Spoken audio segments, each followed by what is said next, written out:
J'ai oublié de vous dire avant la vidéo, j'ai un TikTok. Vous pouvez me suivre maintenant sur TikTok en tapant Henrik21, Nrick21 sur TikTok. Je vais faire des TikTok pour parler de One Piece, de Hunter x Hunter, de Blue Lock, de Kingdom, très certainement aussi de Vagabond. Donc n'hésite pas à me suivre sur mon TikTok. Voilà, bonne vidéo les gars. Ah, ciao, bye bye.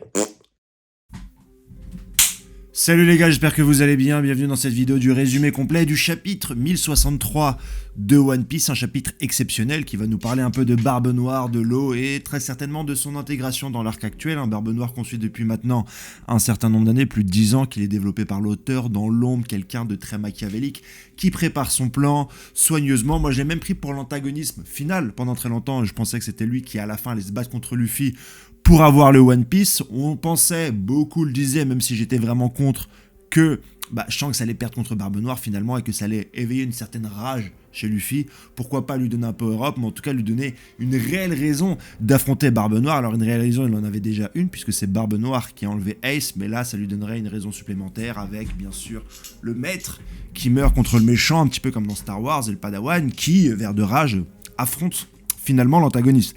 C'est ce qu'on croyait. Mais finalement, les quatre vont peut-être être rebattus, les cartes bien sûr. On va peut-être avoir l'affrontement contre Barbe Noire beaucoup plus tôt. Surtout que Barbe Noire, contrairement à Kaido, Big Mom ou Doflamingo, il n'a pas de territoire attitré. Enfin, il a la ruche, mais tu peux pas faire une excursion sur la ruche comme tu peux faire une excursion à Dressrosa, sur Whole Cake Island ou encore sur l'île de Kaido, le fameux Wano Kuni. Tu peux pas. Enfin, Barbe Noire, c'est un peu un pirate qui navigue.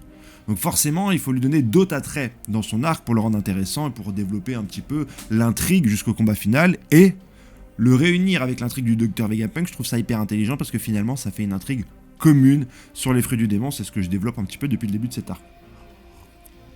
Grosse dédicace à Gaspard et Maël. J'étais avec leur tonton hier soir. On a parlé, on a fait des interviews pour le boulot. Et voilà, et il a dit que ses neveux étaient fans de One Piece. Je leur ai demandé s'ils connaissaient Henrik21. Donc voilà, grosse dédicace à eux les gars, on pense à vous, vous êtes des passionnés, vive One Piece. N'hésitez pas aussi à vous abonner à ma chaîne. J'ai vu une vague d'abonnements suite à ma dernière vidéo et je suis très content et je vous en remercie. Et les gars, vous m'avez gâté là, j'ai une belle vague d'abonnements, je crois qu'il y a 200-300 personnes qui se sont abonnées directement sur cette vidéo là. On va peut-être atteindre les 40 000, objectif 40K, je lâche un freestyle, je vous le dis, je lâche un freestyle saignant. Les gars, on va parler vrai, un vrai freestyle, un style gratuit avec des rimes, des punchlines, tout ça. Je fais même un clip. Je fais un peu cliff, je fais poser Rio Sensei au refrain les gars, tout dépend de vous. Todos, dependos, devose. C'est ce que je vous dis depuis le départ. Mais merci les gars. Le chapitre commence d'abord sur... Et ça je crois que j'en ai pas parlé dans ma dernière vidéo, ou en tout cas pas assez. Luffy, Jinbei, Chopper et Jawali Bunny qui sont donc sur l'île Eggs Aid du Dr Vegapunk. Et ils changent de tenue. À l'écrit, j'avais trouvé les tenues sympas, mais maintenant on a les images avec les héros. Ça fait très Astro Boy. On a un Luffy très Astro Boy. Je le voyais plus avec un équipement plus détaillé à la Gundam Wing, des trucs super sympas, une armure peut-être même à la Senseiya version futuriste. Mais c'est pas ce style graphique là, on est très proche du style d'Atlas qui nous a montré le Dr Vegapunk. Et voilà, c'est peut-être des hommages à Tezuka, je crois, Astro Boy, non ? Que je dise pas de grosses bêtises. Mais voilà, c'est cette imagerie japonaise entre tradition et modernité. On a eu la tradition avec Wano Kuni, on aura la modernité avec Eggs Aid Dr Vegapunk. Et je trouve ça pas foufou. Les tenues sur Jawali ça va beaucoup mieux. Et Jinbei il a une chemise hawaïenne. On ne sait pas pourquoi. Gros craquage d'Oda. Allez hop, tête dans le puzzle. Mais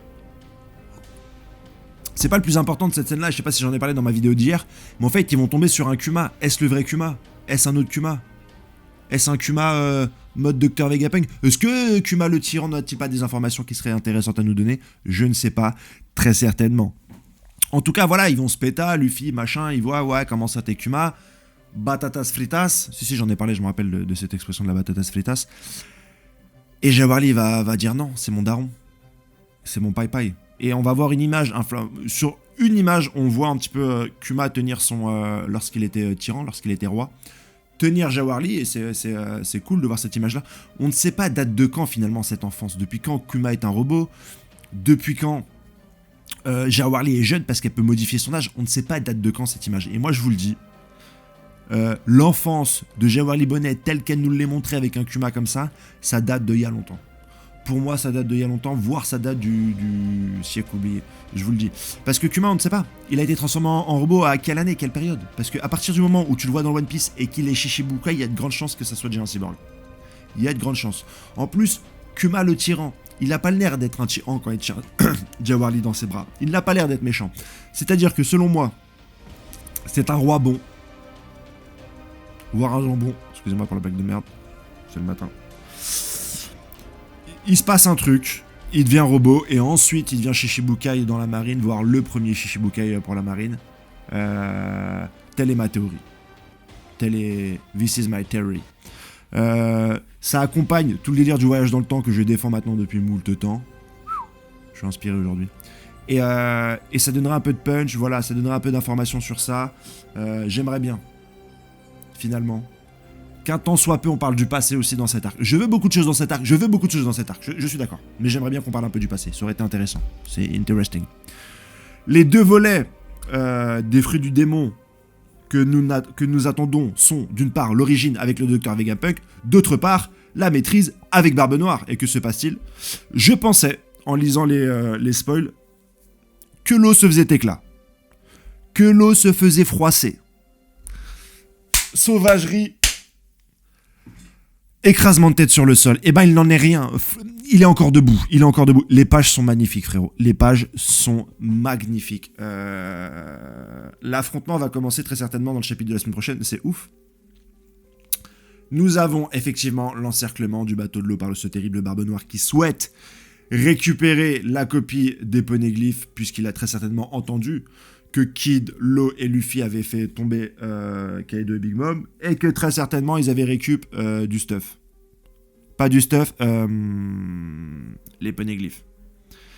Encerclement, t'as une présentation sur des doubles pages de l'équipage de Barbe Noire, mais avec des angles hyper bien dessinés. T'as Van Hogur, qui, je vous le rappelle, le sniper qui lui peut faire déplacer les personnes.